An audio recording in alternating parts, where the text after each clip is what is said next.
Hey, did you see long lines that wrapped around polling locations here in Massachusetts like the one you're looking at here? Today was the final day for in-person early voting, and many feel that just getting that voting done early was one way to reduce their election anxiety. WBZ's Brandon Truitt joins us live in Watertown tonight after speaking with some early voters. Brandon. Hey, Courtney, we were just talking to people about why they decided to vote early when we found some common ground in our conversations in this really divisive election.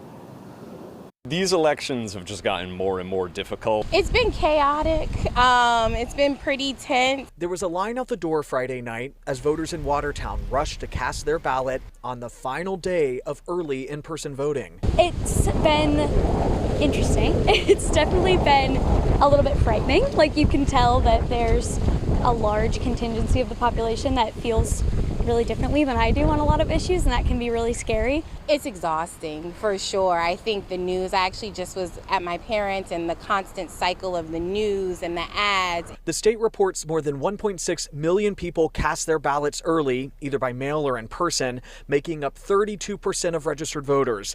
And you don't need me to tell you, a lot of folks are feeling fatigue. It's been a very stressful cycle. It feels really good to have been a part of it, but the stress is going to remain there until Tuesday, and then probably long after Tuesday as well. We've never faced this, not in our modern times. Dr. Tom Whalen is a presidential historian and professor at Boston University. He says the stress and anxiety of this election reminds him of the Hanging Chad debacle of 2000, but the temperature, the hostility, supersedes anything we've seen before. It's the new way of American democracy, or what's left of it, because now violence is very much woven into the fabric of our election and political system.